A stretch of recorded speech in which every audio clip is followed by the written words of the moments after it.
할렐루야. 오늘도 하나님의 말씀을 함께 나누고 또 함께 묵상하고 깨닫는 시간 되시길 바랍니다. 오늘은 에베소서 5장 22절에서 33절까지의 말씀을 우리 함께 나누겠습니다. 에베소서 5장 22절에서 33절까지의 말씀을 제가 봉독해 드리겠습니다. 아내들이여 자기 남편에게 복종하기를 주께 하듯 하라. 이는 남편이 아내의 머리됨이 그리스도께서 교회의 머리됨과 같음이니 그가 바로 몸의 구주시니라. 그러므로 교회가 그리스도에게 하듯 아내들도 범사에 자기 남편에게 복종할지니라. 남편들아 아내 사랑하기를 그리스도께서 교회를 사랑하시고 그 교회를 위하여 자신을 주심같이 하라. 이는 곧 물로 씻어 말씀으로 깨끗하게 하사 거룩하게 하시고 자기 앞에 영광스러운 교회로 세우사 티나 주름 잡힌 것이나 이런 것들이 없이 거룩하고 흠이 없게 하려 하심이라. 이와 같이 남편들도 자기 아내 사랑하기를 자기 자신과 같이 할지니 자기 아내를 사랑하는 자는 자기를 사랑하는 것이라. 누구든지 언제나 자기 육체를 미워하지 않고 오직 양육하여 보호하기를 그리스도께서 교회에게 함과 같이 하나니 우리는 그 몸의 지체임이라. 그러므로 사람이 부모를 떠나 그의 아내와 합하여 그 둘이 한 육체가 될지니 이 비밀이 크도다. 나는 그리스도와 교회에 대하여 말하노라. 그러나 너희도 각각 자기의 아내 사랑하기를 자신같이 하고 아내도 자기 남편을 존경하라. 아멘. 오늘은 성령으로 충만한 가정이라고 말씀의 제목을 붙여봤습니다. 성령으로 충만한 가정과 또 성령으로 충만한 일터, 또 성령으로 충만한 어떤 공동체든 그것은 서로 복종하는 마음, 그리고 서로에게 복종하는 마음과 함께 또 사랑하는 마음으로 삶의 예배를 하나님께 올려드리는 그런 공동체, 그런 곳이라 할 수 있을 겁니다. 성령으로 충만한 삶이 공동체 안에서는 시와 찬미와 신령한 노래로 예배하고 하나님께 감사하는 삶으로 드러났습니다. 그러나 거기서 끝나지 않습니다. 여기서 끝나는 것이 아닙니다. 성령으로 충만한 삶. 그래서 그 성령으로 충만한 삶은 이렇게 신령과 진정으로 예배드리는 것, 이것으로 끝나지 않는다는 겁니다. 성령으로 충만한 사람들이 가는 곳마다 이제 그곳에서 삶의 예배도 시작이 됩니다. 우리 공예배, 함께 모여서 예배하는 이 우리 주일날, 오늘날로 얘기하자면 주일날 교회에 모여서 예배하는 이 예배로 끝나는 것이 아니라 여러분 각자의 가정으로, 일터로, 또 여러분 속해 있는 어디든 여러분이 가는 곳마다 성령으로 충만한 삶이 나타난다면, 그런 사람들이 모여있다면, 그러면 그것에 삶의 예배가 시작된다는 겁니다. 바울은 가정과 일터에서 모든 관계 속에 여호와를 경외함으로 피차 복종하라 고 하면서 원리적인 권면을 하고 있습니다. 그런 부부관계, 부모와 자식 간의 관계, 그리고 종과 주인 관계, 이런 관계들에서 피차 복종하는 사랑의 원리는 어떻게 구현될 수 있을까요? 먼저 남편과 아내의 관계에서 한번 생각해 보면요, 놀랍게도 부부관계의 그 원형, 이 부부관계를 어디에다가 비유해서 설명하고 있냐면 그리스도와 교회의 관계로 설명하고 있습니다. 이것이 놀라운 비밀이다, 이렇게 감탄합니다. 하나님은 그리스도와 우리의 연합을 배우게 하시려고 부부관계를 허락하신 것이다, 이렇게 말해도 과언이 아니죠. 그리스도와 우리의 연합, 이것을 너희가 정말로 깊이 마음 다해서 알아야 되는데, 그것을 위해서 한편으로는 여러 가지 또 방편들이 있겠지만 부부관계도 그래서 허락해 놓은 것이다. 그래서 여인들은 아내로서 머리이신 그리스도께 순종하는 법을 남편에게 순종하는 것을 통해서 배워야 합니다. 남편에게 평소에 늘 복종하고 순종하는 그것을 배워서 이제 그리스도께 우리가 순종하고 나아가야 된다는 거죠. 남편들도 그리스도처럼, 우리 예수님처럼 자기를 버려서 자기 몸을 죽여서까지 아내를 사랑함으로 우리는 그리스도의 희생적인 그 정신을 배워야 하는 거죠. 예수님께서 십자가에서 우리를 위해 죽어주셨던 그 희생정신, 그 사랑을 알기 위해서 우리는 아내를 사랑하고 그 아내를 사랑함으로써 그 예수님의 희생적인 그 사랑을 배워간다는 겁니다. 그리스도가 몸된 교회를 헌신적으로 양육하고 보호하셨듯이 이제 결혼으로 한 부부가 된 서로를 위해서 헌신하는 것, 이것은 곧 자기를 위하는 일이 된다는 것을 우리는 알아야 합니다. 상호 복종 속에서 두 사람은 이제 거룩해지고 삼위 하나님의 사랑의 연합을 이루어 가는 것입니다. 그리고 주님은 그것을 예배로 받으십니다.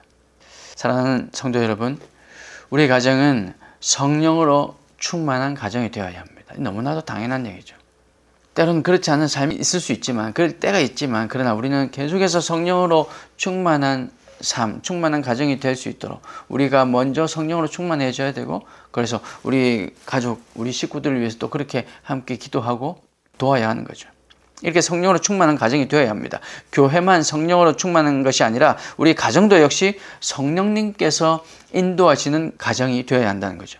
성령으로 충만한 가정이라면 이렇게 얘기하면 얼핏 아버지는 환상을 보고 어머니는 방언을 하고 할머니는 병을 고치고 이런 은사 받은 사람들이 모여 사는 그런 집이다, 이렇게 얼핏 생각이 될 수도 있지만 사실은 그것이 아니라 성령으로 충만한 가정이라면 서로 섬기고 서로 사랑하고 때로는 복종하는 삶을 통해서 하나님을 예배하는 가정, 이 가정이 성령으로 충만한 가정인 겁니다.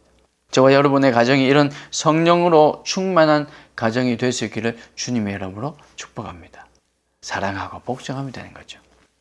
그리고 이제 바울은 아내들을 향해서 권면합니다. 남편에게 복종하라고 합니다. 이 구절을 참 남편들이 좋아하시죠. 그런 그 복종은 처벌이 두려워서 하는 복종이 아닙니다. 여러분, 공산권에서 사람들이 얘기하는 거, 복종하는 거, 명령에, 우리 군인들이 명령에 복종하는 거, 이런 것들은 처벌이 두렵기 때문에 하는 거기도 하잖아요. 그런데 아내가 남편에게 하는 그 복종은 처벌이 두려워서 하는 그런 복종이 아닙니다. 교회가 그리스도께 복종하는 그런 복종을 얘기하는 거죠. 교회는 그리스도께서 사랑과 희생으로 구원해 주신 그 은혜에 감사해서 자발적으로, 여러분, 예수님께서 여러분이 복종하지 않고 여러분 순종하지 않고 여러분 말씀대로 안 살면 매를 때린다 이렇게 하지 않지 않습니까? 물론 말씀대로 살지 않고 하나님을 떠나면 그에 대한 대가를 우리가 치러야 되지만, 그럼에도 불구하고 그 대가가 무서워서 주님께 복종하는 것이 아니라는 겁니다. 주님의 그 사랑 때문에 우리도 기꺼이 주님께 복종한다는 거죠. 자발적으로 감사해서 사랑해서 하는 그런 복종을 아내는 남편에게 해야 된다는 말입니다. 그리고 몸인 교회가 머리이신 그리스도께 복종하듯이 몸인 아내가 머리인 남편에게 복종해야 하는데, 어떤 특정한 상황에서만 혹은 어떤 특정한 기간에만 그렇게 하는 것이 아니라 범사에 복종하라, 그렇게 24절에서 말씀하고 있습니다. 여러분, 그러나 오해하지 말아야 할 것은 아내들은 자신의 남편에게 복종해야 한다는 겁니다. 남의 남편에게 복종하라는 것까지는 아니에요. 남편이 아닌 남자들에게 그렇게 하라는 것이 아니라, 그래서 모든 남자들, 모든 여자들은 모든 남자들에게 복종해야 돼, 이렇게 말하는 것이 아니라 남편에게만 그렇게 하라는 것입니다. 그래서 22절에서 여자들이여 이렇게 말하고 있지 않고 아내들이여 라고 말씀을 시작하고 있는 겁니다. 남자들도 모든 여자들이, 아니 우리 집에 가면 우리 집사람이 얼마나 대단한 사람인데 우리 집사람도 나한테 복종하는데 다른 분들, 다른 여자분들도 당연히 나한테 복종해야지 라고 생각하고 착각하면 안 된다는 겁니다. 이렇게 오해하시면 안 됩니다. 하나님께서 허락하신 아내에게만 복종을 요구할 수 있다는 뜻입니다. 그래서 교회의 모든 여자들이 교회의 모든 남자들에게 복종하고 순종하기를 기대하는 것은, 그것은 하나님의 뜻이 아닙니다. 이것을 잘못 오해해서 교회에서 모든 여자들은 교회에 있는 모든 남자들에게 복종해야 된다, 이렇게 얘기하는 것은 오해라는 겁니다. 그것은 하나님의 뜻이 아닙니다.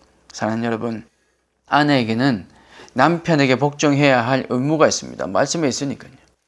그런데 그 의무는 자발적인 의무가 되어야 합니다. 사랑으로 하는 의무가 되어야 하는 겁니다. 아니, 의무를 사랑으로 할 수 있어? 여러분, 얼마든지 이렇게 할 수 있는 거죠. 내가 분명히 복종하되 내 남편에게 복종하지만 내 남편을 사랑해서 그렇게 복종하는 거죠. 여러분, 이렇게 사랑하고 복종해야 한다는 사실을 여러분 믿으시고, 우리가 그리스도께 하듯, 아내들도 또한 그리스도께 하듯 남편을 향해서 범사에 복종하고 머리로 인정하고 또한 존경하는 그런 바다와 같은 넓은 마음의 아내들이 다 되시기를 주님의 이름으로 축복합니다. 그리고 남편들을 향해서도 권면합니다. 25절 말씀에 보면 남자들아가 아니라 남편들아 이렇게 말씀을 시작하죠. 마찬가지입니다. 남편들에게는 아내 사랑하기를 주님께서 이 교회를 사랑하신 것 같이 사랑하라 말씀하십니다. 주님께서는 교회를 사랑하기를 자기의 목숨을 내어주시며 사랑하셨습니다. 남편들을 향해서 아내 사랑하기를 목숨을 내어놓고 사랑하라고 말씀하시는 겁니다. 목숨 내어놓고 물에 빠지면 목숨 걸고 들어가서 건져야 된다는 거죠. 아내를 위해서 아낌없이 다 내어주라는 말씀입니다. 저는 한때 이렇게 생각하고 살았습니다. 10가지 중에서 9가지는 내가 양보해 줄게. 당신이 원하는 것, 내가 원하는 것 다른데 이렇게 서로 맞춰가다 보니까 좋아. 내가 9가지는 내가 양보해 줄게. 그렇지만 나도 꼭 하나만은 좀 당신이 해줬으면 하는 게 있어. 그래서 이거 해줘 라고 얘기하는 것. 여러분, 이것은 사랑일까요? 이것도 사랑이라고 저는 생각합니다. 그래서 만약 그 아내가 그 한 가지를 기꺼이 해줄 수 있다면, 어쩌면 말하지 않아도 그 마음을 알고 해줄 수 있다면 물론 더 좋겠지만, 사람인지라 말하지 않으면 잘 알 수 없잖아요. 그래서 서로 대화를 하던 중에 이런 사실을 알게 되었고, 그래서 그 아내가 기꺼이 그 한 가지를 해준다면 그럼 문제도 없을 거고 이것이 충분한 사랑으로 서로를 섬겨갈 수 있게 될 겁니다. 그런데 그 아내에게도 그 한 가지는 힘든 거예요. 그게 어떤 건지는 모르겠지만, 그러면 그것을 요구하는 것. 만약에 9가지가 정말 우리가 수치적으로 계산할 수 없지만 정말 큰 덩어리고 그 한 가지 요만큼밖에 안 되는 아주 조그만한 거라 할지라도 그 아내 입장에서 기꺼이 해주는 것이 안 된다면 그것은 내가 정말 사랑하는 것일까? 내가 정말 아내를 위해서 내가 헌신하는 것일까? 한번 생각해 볼 필요가 있습니다. 왜냐하면 그렇게 되면요, 조그만 것 하나지만 자꾸만 섭섭한 마음이 들기 시작하거든요. 그러면 사랑하기가 쉽지 않습니다. 아낌없이 다 내어주는 사랑, 목숨을 걸고 하는 사랑이라야 주님께서 우리를 사랑하신 그 사랑이라 할 수 있죠. 물론 완벽하게 주님의 사랑을 본받을 수 없겠지만, 그러나 우리는 주님의 사랑을 쫓아가야 한다는 겁니다. 고린도전서 13장에도 보면 여러분 잘 아시잖아요. 모든 것을 참으며 모든 것을 믿으며 모든 것을 바라며 모든 것을 견디나니라. 99%를 참으며 99%를 믿으며 99%를 바라며 이렇게 얘기하지 않았습니다. 모든 것이라고 했어요. 그러므로 주님께서 하신 것과 같은 사랑은 내 것을 전혀 주장하지 않는 사랑이라는 사실을 믿으시기 바랍니다. 여러분, 근데 이것도 한번 현실적으로 생각해 볼 때, 만약에 남편은 혹은 아내는, 어떤 한 사람은 완벽히 모든 것을 다 주장하지 않고 희생하고 헌신하는데 한쪽에서는 완벽히 그걸 받기만 하고 있다? 여러분, 주고 있는 입장에서는 사랑하는 것이 맞을 겁니다. 하지만 그것을 받고 있는 그 사람은 어쩌면 사랑하는 것이 아닐 수도 있잖아요. 그러면 그 부부관계는 온전해질 수 없을 겁니다. 그러니 서로 사랑하고 서로 섬겨야죠. 서로 피차 복종하고, 아내는 남편에게 복종하고 남편은 아내를 사랑하고. 여러분, 이렇게 되어야 진정한 사랑, 예수님의 그 사랑이 충만한 가정, 성령이 충만한 가정이 될 수 있다는 겁니다. 그리고 28절에서는 남편들을 향해서 아내들을 자기 몸처럼 사랑하라고 말합니다. 자기 자신을 미워하는 사람 사실 없잖아요. 난 내가 너무 싫어하지만 사실은 자기 자신을 너무 사랑하기 때문에 그렇게 얘기할 수 있는 겁니다. 그래서 그 누구보다 자신을 사랑하는 것이 우리 사람이기 때문에 남편들을 향해서 제 몸을 아끼며, 당신 자기의 몸을 아끼며 사랑하는 것처럼 아내를 사랑하라, 그렇게 얘기하는 거죠. 그렇게 사랑하는 것은 자기 자신을 사랑하는 것이기도 하기 때문에 그리스도께서 교회를 양육하고 보호하신 것처럼 아내를 양육하고 보호하라고 말씀합니다. 저는 이 부분에서도 한 가지 말씀드리고 싶은 건, 아내를 사랑하는 것이 나를 사랑하는 것이니까, 그래서 날 사랑하기 위해서 그러면 나도 아내 사랑해야지, 여러분 이렇게 접근하는 것보다는 아내를 사랑하는 것, 그것이 결국 날 사랑하는 것이다, 똑같은 말이에요. 하지만 날 사랑하기 위해서 아내를 사랑하는 것이 아니라 그것 다 내려놓고 날 사랑하는 것이 아니라 할지라도 나는 아내를 사랑하겠습니다. 그렇게 아내를 사랑하면 날 사랑하는 것은 그냥 덤으로 자동으로 따라오는 것, 이렇게 여기며 사랑할 수 있었으면 좋겠습니다.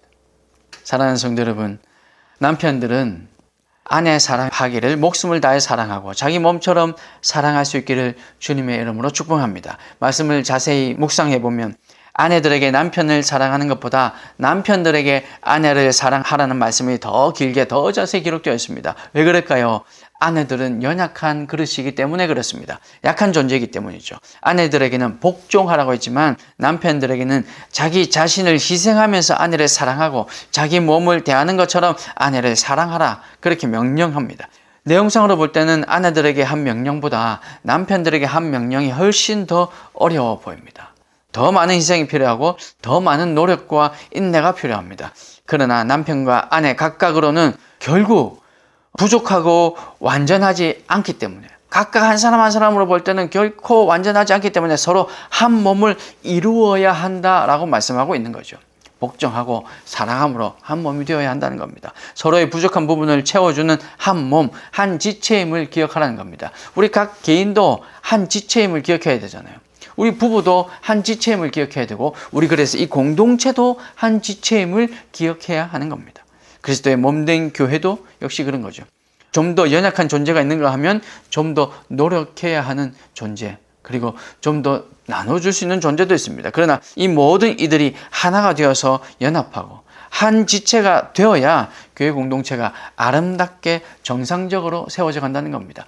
계속 한쪽에 있는 이 연약한 분들만 계속 모여 있어서도 교회가 건강해질 수 없고, 그리고 풍성하고 나눌 것들이 많은 이런 사람들만 모여 있어도 교회는 건강해지지 않습니다. 이런 모든 분들이 다 모여서 하나가 되어야, 한 지체가 되어야 건강한 교회가 될 수 있다는 겁니다. 사랑하는 여러분, 성령이 충만한 삶, 성령이 충만한 가정, 성령이 충만한 직장, 성령이 충만한 교회, 여러분 이런 공동체에 속해 계시기를 축복합니다. 근데 그러려면요, 내가 먼저 성령에 충만해야 됩니다. 내가 먼저 성령에 충만해서 내가 먼저 빛된 삶을 살아서, 그래서 내가 속해 있는 모든 곳에 이렇게 성령이 충만한 놀라운 일들이 일어나고, 그래서 삶의 예배로 하나님께서 기뻐 받으시는 저와 여러분들의 삶, 성령이 충만한 여러분들의 가정, 성령이 충만한 세워질 교회다운 교회가 될 수 있기를 주님의 이름으로 축복합니다. 기도하겠습니다.